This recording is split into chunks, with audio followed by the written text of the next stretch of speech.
Alright everyone, the border crisis is really hitting home for more and more Americans, mainly because of migrant busing. You know, and when it becomes a problem in New York City and Chicago, all of those NIMBYists begin to ramble and rave, and then they demand that Joe Biden give them more money, like Eric Adams did, coincidentally, 2 weeks before he got raided by the FBI. I'm sure that was a coincidence. I've pointed that out before. There's no funny business whatsoever. It makes total sense. Anyway, Laken Riley, killed by a migrant, actually, from Venezuela, I believe it was, and illegal. We're not going to use the term migrant because you're not trying to migrate, you're illegally immigrating to a country, and you're not undocumented. They knew that he was in the country, so the processing happened, and then he was just caught and released and free to go about his business, and then decided to randomly rape and kill a college girl when she was jogging. Biden's response to the situation could not be worse. We're not going to talk about morals either here. Of course, anytime that somebody is murdered, I oppose it. People should not be violent with one another. It does happen, but it's always regrettable. That being said, we've got to talk about the strategic side of things, the messaging, the branding within the political and social context. Joe Biden has completely dropped the ball on this one. And I'm beginning to wonder if Laken Riley's death might not sink his re-election campaign, which he clearly is actually serious about. He just did a $30 million ad buy in competitive states. Okay, you probably don't bother to do that if you intend to simply run the deck and then bow out at the convention. I think that Joe Biden is going to be the nominee. The Democrats should probably worry more about this because the U.S. border is one of the top issues. It's one of the top three. A lot of people would rank it as the top issue. I would say it's probably number two only after inflation, perhaps, or the economy in general. I also have worries about World War III. Biden's leading us down that wonderful dark path as well. But it's definitely a top-tier issue.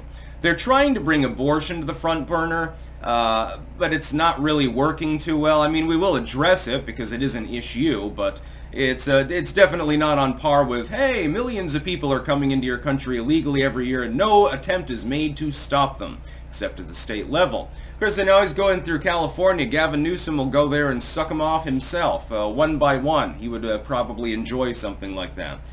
Laken Riley's death has become a mainline issue. Even the legacy media has no choice but to report on it, and Biden's messaging was fucking horrible. At the State of the Union, he butchers her name, calls her Laken Riley, and then says something to the tune of, well, I'm a winner, and then it seemed that he trailed off, and it seemed like he was going to say, well, I'm a winner and she's a loser, or something like that. That's not a good look. She was murdered. She's an American citizen. She happened to be murdered by one of the people you're letting into the country in a wanton manner. Yeah, that didn't go over so well. Then he's pressed about it the next day. What does he say? It isn't, oh, I apologize for using the wrong name. Her name is Laken Riley. That would have been okay. It isn't, hey, yeah, I realize there's a border crisis. There's more work to do. I'm trying my best. He could have deflected. He could have done something that people on the right would have rolled their eyes. Most independents probably too. But at the very least, an attempt could have been made on branding and messaging in this particular concept. I'm trying my best. It's regrettable. I'm sorry that I said her name wrong. He could have done that. What does he do instead? He apologizes for calling the killer an illegal immigrant, which is what he is. He immigrated to the country. He did so by illegal means. He's not undocumented. That's the term he wanted to use, but he's not undocumented. You documented him when he first came in, and you should have known better. He's not a migrant. He's not coming for work. He came to rape and kill, apparently. That's his biggest goal in life. What a wonderful human being. Joe Biden apologizes to him and to the far-left cringe fringe. He doesn't seem to quite comprehend the fact that that very, very vocal group is also a very, very small minority of the U.S. population.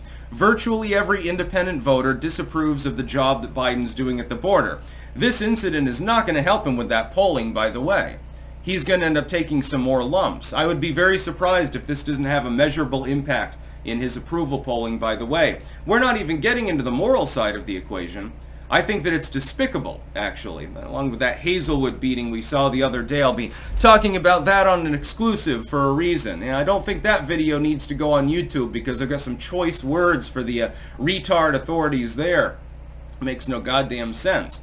When you beat somebody into half brain deafness on the concrete, you know, generally that's frowned upon. Except in Missouri, apparently. If you're there, then apparently it's okay and you just get a simple assault charge. Laken Riley might end up being the tipping point at which Joe Biden is incapable of being reelected. Because it's sort of like the capstone of the border crisis as an issue. Sort of sealing it off and making it an automatic loss for the Democratic Party. And he doesn't seem too concerned about this. That would require more self-awareness than I think his dementia-addled brain is capable of fomenting. He doesn't seem too concerned. He was outright dismissive when he's answering questions of reporters. Oh, Mr. Biden, would you like to reiterate your thoughts on Laken Riley? He stupidly blunders over there. He actually addresses it. That was the first mistake. And then he says, well, yeah, come on, man. I'm sorry that I called him an illegal immigrant. That term is racist. Well, you agree with Nikki Haley. It's no wonder that she won the state of Vermont. And a lot of simps here. You know, fellow Vermonters, we haven't gotten really much of a taste of the crisis that's currently going on. If we had 100,000 extra people in our state, and they weren't being bused to New York City, they were being bused to Burlington, you'd be shitting your pants and you'd be turned into a right-winger immediately and say, well, we can't fund this, not in my backyard. Fuck yourselves. Nothing but reprehension and abhorrence for these people. At the very least, don't be a goddamn hypocrite. Oh, you want an open border? That's fine. Well, welcome some of those migrants into your household. You know, some of you have a fifth bedroom that you're not using, you know, a bunch of fucking boomers or something like that. Just a bunch of human filth, really, when you think about it. I'm hoping that this ends Biden's political career. I mean, he's done nothing good for the nation anyway. Other than his suggestion to weatherize electrical systems by burying them in the ground, that's a good idea. Did he follow through with that in his infrastructure bill? No, of course not. The one good idea that he ever had in the last 3 years is the one that he completely ignored. I'm not surprised, by the way. I mean, it's Crazy Joe we're talking about. No. So, I mean, rest in peace to Laken Riley. You should not have been killed. It's abhorrent. It's retarded. It makes absolutely no sense.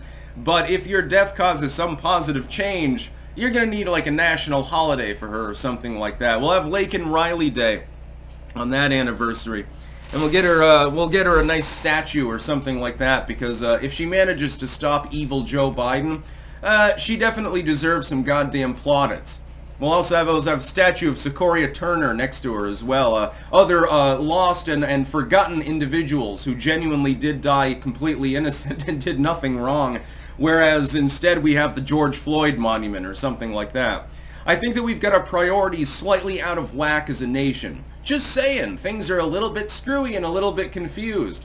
There won't be any statues of Joe Biden, I think, going up, though. I think that the political scientists might raise a fund to put a bust of him up, but other than them, I can't really fathom why anyone would support the job that he's doing.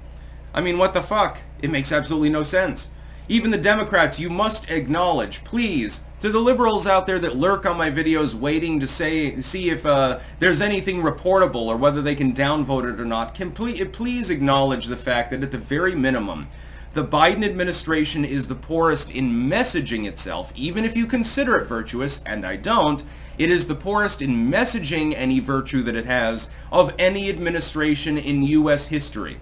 Almost the worst in the history of the goddamn world. It makes no sense. From East Palestine to Laken or Lincoln, Riley, to everything else the administration does, they have failed repeatedly to actually find a footing on which to message any virtue that you may think that they have. That's about all. Peace out. Oh, well, I would peace out, but my mouse is once again not working properly. You'll have to give me a second longer.